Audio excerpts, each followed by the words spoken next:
It's called the Freedom Road, an all-weather link that just opened near the Ontario-Manitoba border. And it's connecting more than just the Shoal Lake First Nation to the mainland. Here with more from our studio at Confederation College in Thunder Bay, our Northwestern Ontario Hub's editor, Jon Thompson. Welcome to the show, Jon. Hi, Jan. Now, this is a story you've been following for more than a decade. Tell us about Shoal Lake First Nation and how it came to be cut off from the rest of the country. Well, in 1914, the International Joint Commission that manages the bodies of water that cross the international Canadian-American border, along with the Government of Canada, Manitoba, and the burgeoning city of Winnipeg, decided they ought to put an aqueduct along the peninsula where Shoal Lake First Nation is, an 150-kilometer long pipeline to carry water from Shoal Lake to the city of Winnipeg. That effectively isolated the small First Nation. And so over the last 100 years, they have not been able to access their community by road. They've had to have barges in the summertime, ice road in the wintertime, and then a very precarious time in the spring and fall as the ice is freezing and thawing to cross a channel to be able to get home from neighboring Iskatewazagigan First Nation, also known as Shoal Lake 39. Now, you were there when the community was connected to the mainland. What was it like? What was the reaction there? It was euphoric. People that I had interviewed 5-10 years ago who had lost family members that had fallen through the ice to their deaths were talking about how they were working and they had accreditation, all kinds of different trades. They were talking about how the government has promised a water plant to end a 22-year boil water advisory in their community. They were talking about a new school that was going to be constructed. They had vehicles and work, and they are now able to leave their community and come home to their community at their own schedule as they please along this 24-kilometer long road. And so for them, I mean, the word freedom resonated, and Chief Irwin Red Sky used the word reconciliation repeatedly when speaking to dignitaries who were there, which is not something I've seen a First Nation chief in Northern Ontario do unprompted for quite some time. Now, you had mentioned 1919 when they were building that aqueduct there. Why did it take so long, though, for this road to be built? Well, the Freedom Road is a jurisdictional nightmare. So involved in this would be, it's 2 kilometers in the inside of Ontario to the east, which means it's 22 kilometers away from the Trans-Canada Highway within Manitoba, but the First Nation is in Ontario. On top of which, the city of Winnipeg has jurisdictional control over development on Shoal Lake to control the quality of its water.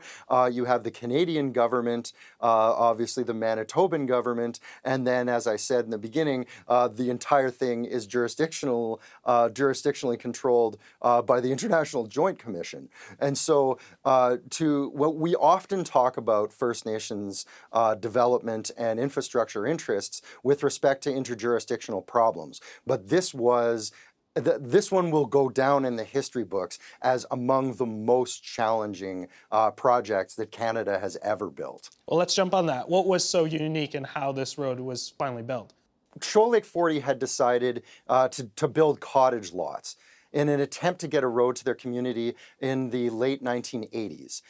Winnipeg resisted and ultimately stopped that from happening because, as I say, of the impact it might have had on their water supply. And so there was a tripartite commission developed at that point between the city of Winnipeg, Manitoba, and the First Nation to try to determine future economic development opportunities for the First Nation. That committee set idle for about 20 years. And then in 2009, it was really struck up in earnest again. And that was a table around which the Canadian government and all, as well as those parties and all the rest, could come. Now, there was also, as everyone watching would know, several government changes at every level except for Shoal Lake 40's Chief Irwin Red Sky over the course of those 10 years. But what they did is they made the First Nation the proponent.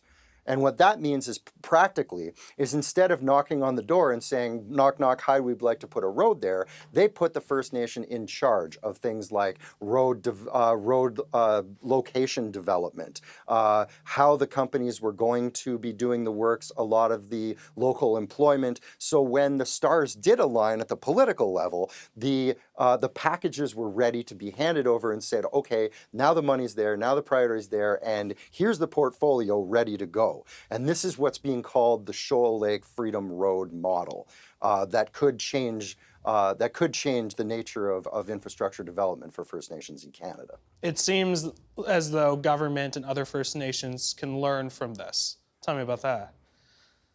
Well, there was a project down in further south than here anyway, in Highway 69, that sort of adopted Indigenous takes on a highway design. And Shoal Lake 40, along with 3 communities that surround Kenora, have already approached the Ministry of Transportation of Ontario regarding highway twinning in that same area of the Trans-Canada Highway. Now, that project was promised in 2009. Then Prime Minister Stephen Harper, then Premier Dalton McGuinty were out in Kenora to make that announcement 10 years ago. And the consultation with First Nations has still not taken place. And it is a very hot topic between Winnipeg and Kenora. And so the First Nations are now saying to MTO, we have this as evidence that we have always been ready to work in partnership. We're not going to do consultation. We are going to be partnerships, and we are going to be working together to be able to do this. That came up in October, and those meetings with MTO continue to happen. So obviously Ontario is participating in that to some degree. Sounds like progress and definitely good news for the Shoal Lake community, Shoal Lake 40 First Nations community. Always a pleasure, Jon Thompson. He is our Ontario Hub's editor in northwestern Ontario. Thanks again. Thanks for having me, Jan.